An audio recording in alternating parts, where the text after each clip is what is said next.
আপনার আত্মমর্যাদা, আপনার গাইরিয়ত আছে, এটা আমার মনে হয় না। বউ সারাদিন ঘুরে বেড়াই, এখনো এমনিতেই বসে আছে, হ্যাঁ করে হাঁটতে হাঁটতে এসেছে, আবার গল্প করতে করতে বাড়ি চলে যাবে। গল্প করতে করতে এসেছে দেবরের সাথে, ভাসুরের সাথে, দেবরের মোটর সাইকেলে আবার চলে যাবে। আপনাকে একটু খারাপ লাগে না? কেন খারাপ লাগে না? আপনার আত্মমর্যাদা নাই কেন?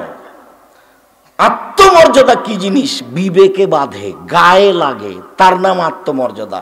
ছি ছি ছি ছি, আমার বউ কেন প্রেমের গল্প করে রে মোবাইলে, মনটা খুব খারাপ, মন নিয়ে হচ্ছে যে তোকে এখনই তালাক দিয়ে দিই। এর নাম হলো গাইরিয়ত, এর নাম হলো আত্মমর্যাদা। তো আমরা তো হাট বাজারে যাই না, বউ তো বহু দূরের কথা। আমাদের বাড়ির বউ হাট বাজার তো বহু দূরের কথা, স্বপ্নেও দেখতে পারবে না, আমরাই তো যাই না।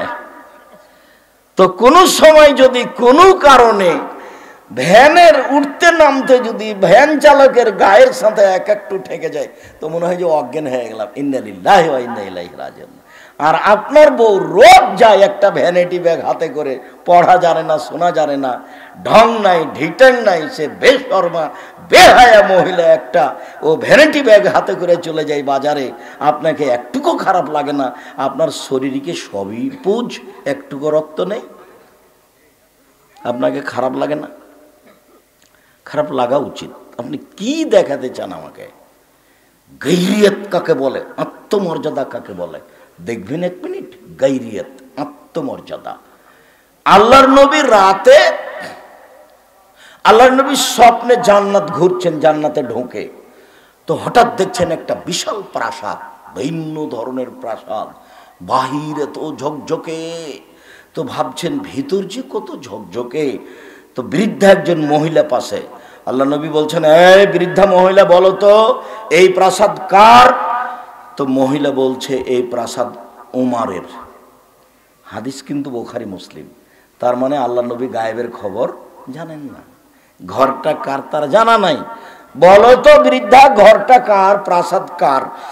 তো বৃদ্ধা বলল প্রাসাদ উমারের। তখন আল্লাহ রসুল বলছেন, না না না না, এত বড় আত্মমর্যাদার অধিকারী মানুষের ঘরের ভিতরে যাওয়া হবে না। এ ভিন্ন ধরনের আত্মমর্যাদার অধিকারী মানুষ, এর ঘরে যাওয়া হবে না। ঢুকলেন না। সকালে দেখা, ওমর জান্নাতে ঘোরার সময় তোমার ঘরটা দেখলাম, এত ঝকঝকে উন্নত মানের ঘর, মনটা চাইলে একটু ভেতরটা দেখি, কিন্তু যখন শুনলাম তোমার ঘর, তোমার আত্মমর্যাদাকে হিসাব করে আমি আর ঢুকিনি। তখন উমারের দুই চোখের পানি ঝরঝর করে ঝরতে লাগলো। উমর রাদিয়াল্লাহু তাআলা আনহু বললেন, আল্লাহর নবী আপনি আমার আত্মমর্যাদাকে হিসাব করেন। আত্মমর্যাদা আপনাকে খারাপ লাগে না কেন? কেন খারাপ লাগে না? বউখানা যে আপনার হস্তিনী, তা আপনাকে খারাপ লাগে না কেন?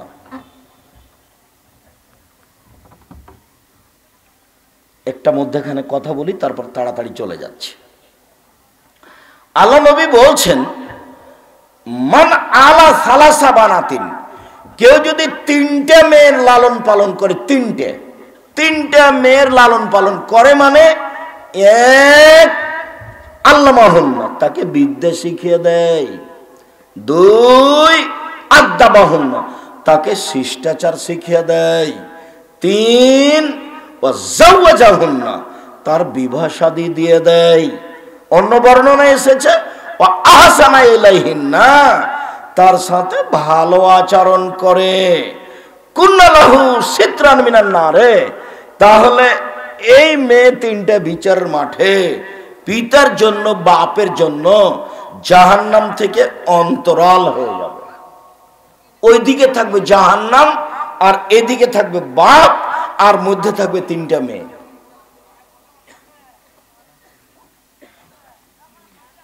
একটা মেয়ে হয়েছে তখন মন খারাপ, আর একটা মেয়ে হয়েছে তখন দাদি বলছে কি করবি রে, ডিপিএস খোল। তো যখন আর একটা মেয়ে হয়েছে তখন দাদি নানি বলছে বউ বাদ দে, বউ বাদ দে। কত স্বভাব খারাপ, বুড়িয়ে গেছে, তার হিসাব নিকাশ নাই। ধর্ম কি জিনিস? খায় আর পায়খানা করে আর দিন কাটায়। মানে বিবেচনা বলে কোনো জিনিসই নাই, মান মর্যাদা হিসাব বলে কোনো জিনিসই নাই। 10টা ছেলেকে মাস্টার ডিগ্রি পাস করালে 1 নেকি হবে, এই কথা মুহাম্মদ সাল্লাল্লাহু আলাইহি ওয়াসাল্লাম বলেননি। 3টে মেয়ের লালন পালন করলে, মধ্যে একটা কথা, সেখানে ফিরে যাচ্ছি, আসল কথায় যেতে পারিনি। 3টে মেয়ের লালন পালন করলে মেয়ে তখন দাঁড়াবে এইভাবে যে আমার বাপের জান্নাত ঘোষণা হবে, তারপরে কোনো কথা। মেয়েরা এত শক্ত লাইনে দাঁড়াবে বিচার মাঠে, আমার পিতার জন্য জান্নাত ঘোষণা হবে, তারপরে কোনো কথা।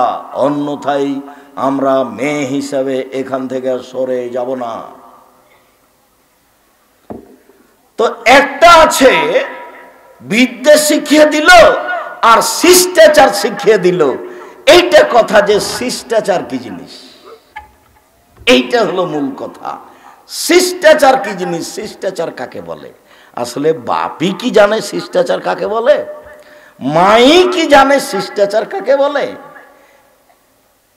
নগ্ন হয়ে, অর্ধনগ্ন হয়ে, ভ্যানিটি ব্যাগ কাঁধে করে ঢং ঢং করে হেঁটে চলে যাওয়া, এটাই কি শিষ্টাচার? এখন বাজারে আপনার মেয়ে হাঁটছে, ক্লাস 10-এ পড়ে, ওর বিবাহ দিলে 2টা বাচ্চা হতো কেন? ও ক্লাস 8-এ যখন উঠেছে তখন যুবতী হয়েছে, ও 2 ছেলের মা। এখন বাজারে হাঁটছে, মেয়ে কি হিন্দুর না আপনার? জবাব আপনি দিন, আমাকে দিতে হবে না। আমি দিব কেন? মেয়ে কি আমার, যা আমি দিব? শিষ্টাচার কাকে বলে? শিষ্টাচার কাকে বলে? হুড়াহুড়ি করছে এখনো বাজারে আপনার ছেলে, আপনার মেয়ে। ও কি হিন্দুর ছেলে? ও কি হিন্দুর মেয়ে? কেন হুড়াহুড়ি করে? কা পুরুষ আপনি? ঘৃণিত পুরুষ আপনি। আপনি বাপ নন, আপনি ওই মেয়েটার সৎ বাপ, আপনি ওই ছেলেটার সৎ বাপ। আমি এই কথা বলিনি। আল্লাহ নবী বলছেন মেয়েকে শিখিয়ে দিল 1, শিষ্টাচার শিখিয়ে দিল 2, মেয়ের সাথে ভালো আচরণ করলো 3, মেয়ের বিবাহ দিয়ে দিল 4। তাই মেয়েরা জিম্মেদারি নিবে বাপকে জান্নাতে নিয়ে যাওয়ার, যে কোনো মূল্যে নিয়ে যাবেই যাবে। বাপে মেয়েকে শিষ্টাচার শিখিয়ে দিয়েছে। শিষ্টাচার কি জিনিস?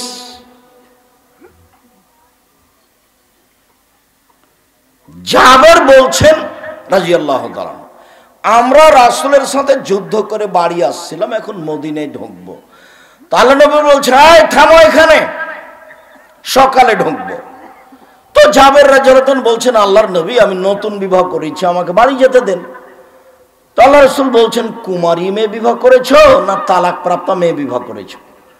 তো জাবের বললেন যে আমি কুমারী মেয়ে বিবাহ করিনি, তালাক প্রাপ্তা মেয়ে বিবাহ করেছি। আল্লাহ রাসূল বললেন যে তুমি কুমারী মেয়ে কেন বিবাহ করলে না? তুমি তার সাথে খেলতো, তোমার সাথে খেলতো, এদিক থাক।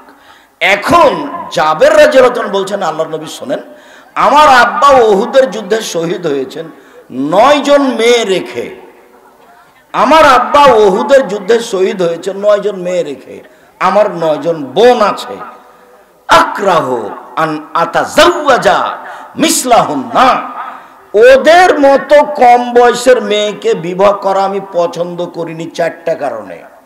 আল্লাহ নবী শোনেন, আমার আব্বা উহুদের যুদ্ধে শহীদ হয়েছেন, ওদের মতো কম বয়সের মেয়েকে আমি বিবাহ করা পছন্দ করিনি 4টা কারণে। 1, বেশি বয়সের মেয়ে বিবাহ করেছি 4টা কারণ। 1, তুআল্লিমাহুন্না, আমার স্ত্রী যেন আমার বোনদেরকে বিদ্যা শিখাতে পারে। 2, বলে তুআদ্দিবাহুন্না, আমার স্ত্রী যেন আমার বোনদেরকে শিষ্টাচার শিখাতে পারে। বলে তুরাজ্জালাহুন্না, আমার স্ত্রী যেন আমার বোনদের মাথার চুল চিরুনি করে সাজগাজ করে পরিপাটি করে রাখতে পারে। 4, বলে তাকুমা আলাইহিন্না, আমার স্ত্রী যেন আমার বোনদেরকে পাহারা দিতে পারে। শিষ্টাচার, শিষ্টাচার কি জিনিস? 1 মিনিট,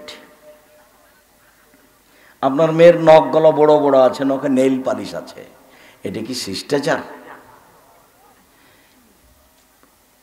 ইহুদি খ্রিস্টানদের পতিতালয়ের মেয়েদের বৈশিষ্ট্য হচ্ছে নখ বড় রাখা, নখে নেইল পালিশ রাখা। ইহুদি খ্রিস্টানদের পতিতালয়ের মেয়েদের বৈশিষ্ট্য হচ্ছে নখ বড় রাখা, নখে নেইল পালিশ দেওয়া। ইহুদি খ্রিস্টানদের পতিতালয়ের মেয়েদের বৈশিষ্ট্য হচ্ছে নখ বড় রাখা, নখে নেইল পালিশ দেওয়া। তো এটা কি শিষ্টাচার হলো?